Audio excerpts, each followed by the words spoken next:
Hello welcome to Ammi's kitchen. ಎಲ್ಲರೂ ಹೇಗಿದ್ದೀರಾ? ಇವತ್ತು ನಾನು ಒಳ್ಳೆಯದೊಂದು ಚಿಕನ್ ಸೂಪ್ ಮಾಡ್ತಾ ಇದ್ದೀನಿ, ರೆಸ್ಟೋರೆಂಟ್ ಸ್ಟೈಲ್. ನೀವು ಟ್ರೈ ಮಾಡಿ ನೋಡಿ, ಬಿಸಿ ಬಿಸಿಯಾಗಿ ಕುಡಿಬೇಕು, ತುಂಬ ಚೆನ್ನಾಗಿ ಬರುತ್ತೆ. ಎಲ್ಲರೂ ಟ್ರೈ ಮಾಡಿ ನನಗೆ ಕಮೆಂಟ್ ಮಾಡಿ ಹೇಳಿ ಹೇಗಿದೆ ಅಂತ, ಮಿಸ್ ಮಾಡಬೇಡಿ. ಫಸ್ಟಿಗೆ ನಾನು ಒಂದು ಕಪ್ಪಲ್ಲಿ ನೋಡಿ ಒಂದು 5-6 ಪೀಸ್ ಚಿಕನ್ ತಗೊಂಡಿದ್ದೀನಿ, ಒಂದು 150 ಗ್ರಾಮ್ ಅಷ್ಟು. ದೊಡ್ಡ ದೊಡ್ಡ ಪೀಸೇ ಇರಲಿ, ಮುಳ್ಳಿದ್ರೂ ಆಗುತ್ತೆ, ತೆಗಿಬೋದು ಲಾಸ್ಟಿಗೆ. ನಾನಿದೆಲ್ಲ ಬೋನ್ಲೆಸ್ ಚಿಕನ್ ತಗೊಂಡಿದ್ದೀನಿ.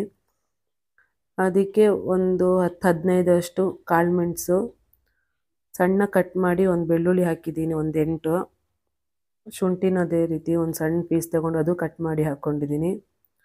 ಮತ್ತು ಕ್ಯಾರೆಟು ಎಲ್ಲ ಸಣ್ಣ ಸಣ್ಣ ಮಾಡಿ ಕಟ್ ಮಾಡಿ ಹಾಕ್ಕೊಳ್ಳಿ.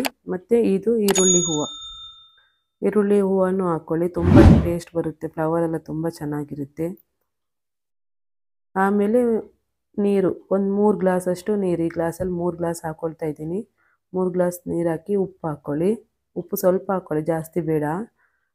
ಉಪ್ಪು ಹಾಕ್ಕೊಂಡು ನಿಧಾನ ಇಟ್ಟು ಒಂದು 5 ವಿಸಿಲ್ ಆಗೋ ತನಕ ಬಿಡಿ. ನೋಡಿ, ಇಲ್ಲ 5 ವಿಸಿಲ್ ಆಗಿದೆ. ಈಗ ಓಪನ್ ಮಾಡೋಣ. ನೋಡಿ, ಈಗ ಚಿಕನ್ ಸ್ಟಾಕನ್ನು ಒಂದು ಬಾಣಲಿಗೆ ಹಾಕ್ಕೊಳ್ಳೋಣ, ಖಾಲಿ ಸ್ಟಾಕ್ ಮಾತ್ರ. ನೋಡಿ ಈ ರೀತಿ, ಅದು ಈ ಚಿಕನ್ ಎಲ್ಲ ಬೇರೆ ಪ್ಲೇಟಿಗೆ ಒಂದು ಹಾಕ್ಕೊಳ್ಳೋಣ, ಅದೆಲ್ಲ ಯೂಸ್ ಇಲ್ಲ, ಚಿಕನ್ ಮಾತ್ರ ಎಲ್ಲ ತೆಗೆದು ಸಪ್ರೇಟ್ ಮಾಡ್ಕೊಳ್ಳೋಣ ಚಿಕನ್ನ. ನೋಡಿ, ಇಲ್ಲಿ ಚಿಕನ್ ಎಲ್ಲ ಸಪ್ರೇಟ್ ಮಾಡ್ಕೊಂಡಿದ್ದೀನಿ, ತುಂಬ ಚೆನ್ನಾಗಿ ಬೆಂದಿದೆ. ಒಂದು 5-6 ವಿಸಿಲ್ ಮಾಡಿದ್ದೀವಲ್ಲ, ಈ ರೀತಿ ಕೈಯಲ್ಲೇ ಬಿಡಿಸ್ಕೊಳ್ಳಿ ಎಲ್ಲನೂ ಚಿಕನ್ನ, ಚೆನ್ನಾಗಾಗುತ್ತೆ. ನೋಡಿ, ಅದೊಂದು ಸೈಡಿಗೆ ಇಟ್ಕೊಳ್ಳೋಣ. ಬಾಣಲಿಗೆ ಸ್ಟಾಕ್ ತೆಗೆದಿಟ್ಕೊಂಡಿದ್ವಲ್ಲ, ಅದು ಗ್ಯಾಸ್ ಆನ್ ಮಾಡಿ ಕುದಿಯೋಕ್ಕೆ ಬಿಡಿ, ಚೆನ್ನಾಗಿ ಕುದಿಬೇಕು. ಕುದಿತಿರುವಾಗ ಚಿಕನಿಂದು ನೊರೆ ಥರ ಬರುತ್ತೆ, ಅದು ಬಂದರೆ ತೆಗೀರಿ, ಇದರಲ್ಲಿ ಬಂದಿಲ್ಲ. ಗ್ಯಾಸ್ ನಿಧಾನ ಇಟ್ಕೊಳ್ಳಿ, ಜಾಸ್ತಿ ಸ್ಪೀಡ್ ಬೇಡ. ನೋಡಿ, ಈಗ ಕುದೀತಾ ಇದೆ ನೀರು, ಫುಲ್ ಚೆನ್ನಾಗಿ ಕುದಿಸ್ಬೇಕು ಫಸ್ಟಿಗೆ, ಆಮೇಲೆ ಚಿಕನ್ ಆ್ಯಡ್ ಮಾಡ್ಕೊಳ್ಳಿ. ಎಲ್ಲ ಚಿಕನ್ ಹಾಕ್ಕೊಳ್ಳಿ. 3 ಗ್ಲಾಸ್ ನೀರು ಹಾಕ್ಕೊಂಡಿದ್ದೀನಿ ಬೇಯಿಸುವಾಗ. ನೋಡಿ, ಈಗ ಇನ್ನೂ ನೀರು ಬೇಕು ಅಂದರೆ ಸ್ವಲ್ಪ ಜಾಸ್ತಿ ನೀರು ಹಾಕ್ಕೊಳ್ಳಿ. ಚಿಕನ್ ಬೇಯುವಾಗಲೇ ಹಾಕ್ಕೊಳ್ಬೇಕು ನೀರು, ಈಗ ಹಾಕಬಾರ್ದು. ನೋಡಿ, ಈಗ ಚಿಕನ್ ಹಾಕಿದ ಮೇಲೆ ಒಂದು ಸಲ ಫುಲ್ ಕೈ ಆಡಿಸಿ ಕುದಿಯೋಕ್ಕೆ ಬಿಡಿ. ಆಮೇಲೆ ಇದು ನೀರುಳ್ಳಿ ಹೂವು ಹಾಕ್ತಾಯಿದ್ದೀನಿ, ಒಂದು ಸ್ವಲ್ಪ, ಜಾಸ್ತಿ ಬೇಡ. ಇದು ಕ್ಯಾರೆಟು ಅದೇ ಥರ ಸಣ್ಣ ಕಟ್ ಮಾಡ್ಕೊಂಡಿದ್ದೀನಿ ಎಲ್ಲನೂ. ಇದಕ್ಕೂ ಕ್ಯಾಬೇಜ್ ಇದ್ದರೆ ಕ್ಯಾಬೇಜು ಹಾಕ್ಕೊಳ್ಬೋದು, ನಾನು ಹಾಕ್ಕೊಂಡಿಲ್ಲ, ನನ್ನ ಹತ್ರ ಇರಲಿಲ್ಲ.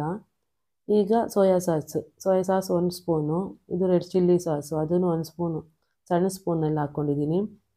ಒಂದು 1/4 ಸ್ಪೂನಷ್ಟು ಕಾಳು ಮೆಣಸಿನ ಪುಡಿ ಹಾಕ್ಕೊಳ್ಬೇಕು, ಜಾಸ್ತಿ ಬೇಡ, ಬೇಯಿಸುವಾಗ ಹಾಕ್ಕೊಂಡಿದ್ವಲ್ವ. ನೋಡಿ, ಈಗ ಒಂದು ಸಲ ಚೆನ್ನಾಗಿ ಕುದಿಯೋಕ್ಕೆ ಬಿಡಬೇಕು. ಕುದಿದ ಮೇಲೆ ಆಮೇಲೆ ಇದು ಕಾರ್ನ್ಫ್ಲವರ್ ಹಾಕ್ತಾಯಿದ್ದೀನಿ. ಕಾರ್ನ್ಫ್ಲವರಿಗೆ 1 ಸ್ಪೂನ್ ಕಾರ್ನ್ಫ್ಲವರಿಗೆ ಒಂದು ಸ್ವಲ್ಪ ನೀರು ಹಾಕಿ ಕಲಗಿಸಿ ಆಮೇಲೆ ಹಾಕ್ಕೊಳ್ಬೇಕು.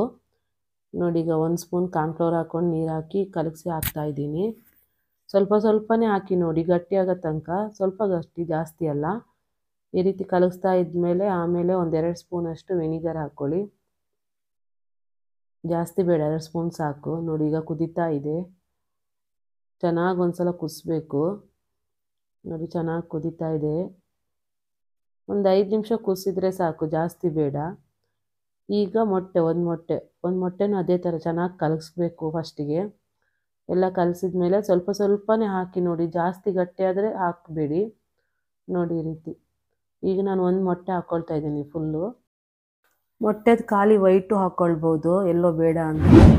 ಎಲ್ಲೋ ವೈಟಲ್ಲೂ ಹೀಗೆ ಆಗುತ್ತೆ, ಎಲ್ಲೋ ಹಾಕಿಲ್ಲದ್ರೆ ಆಯಿತು. ನಾನು 2 ಹಾಕ್ಕೊಂಡಿದ್ದೀನಿ, 2 ಹಾಕ್ಕೊಂಡು ಮಿಕ್ಸ್ ಮಾಡ್ಕೊಂಡು ಹಾಕ್ತಾಯಿದ್ದೀನಿ. ಡೈರೆಕ್ಟ್ ಮೊಟ್ಟೆ ಹಾಕೋಕ್ಕೆ ಹೋಗಬೇಡಿ, ಈ ರೀತಿ ಕಪ್ಪಲ್ಲಿ ಕಲಗಿಸಿನೇ ಹಾಕಬೇಕು. ನೋಡಿ, ಎಷ್ಟು ಚೆನ್ನಾಗಿ ಕಾಣ್ತಾ ಇದೆ ಚಿಕನ್ ಸೂಪು. ದೊಡ್ಡ ದೊಡ್ಡ ಹೋಟ್ಲಲ್ಲಿ, ರೆಸ್ಟೋರೆಂಟಲ್ಲೆಲ್ಲ ಈ ರೀತಿಯೇ ಮಾಡೋದು ಚಿಕನ್ ಸೂಪು. ನೀವು ಟ್ರೈ ಮಾಡಿ, ಮನೇಲೇ ಟ್ರೈ ಮಾಡಿ ನೋಡಿ, ತುಂಬ ಚೆನ್ನಾಗಿ ಬಂದಿದೆ. ಎಲ್ಲ ಮಾಡಿ ನನಗೆ ಕಮೆಂಟ್ ಮಾಡಿ ಹೇಳಿ. ನನ್ನ ಚಾನಲ್ ಯಾರೆಲ್ಲ ನೋಡ್ತಾ ಇದ್ದಾರೆ ಲೈಕ್ ಮಾಡಿ, ಸಬ್ಸ್ಕ್ರೈಬ್ ಮಾಡಿ, ನಿಮ್ಮ ಫ್ರೆಂಡ್ಸು ಫ್ಯಾಮಿಲಿಗೆಲ್ಲ ಶೇರ್ ಮಾಡಿ, ನನಗೆ ಸಪೋರ್ಟ್ ಮಾಡಿ. ಒಳ್ಳೆಯದೊಂದು ರೆಸಿಪಿಯಲ್ಲಿ ನೆಕ್ಸ್ಟ್ ಟೈಮ್ ನಿಮಗೆ ತೋರಿಸ್ತೀನಿ. ಬಾಯ್.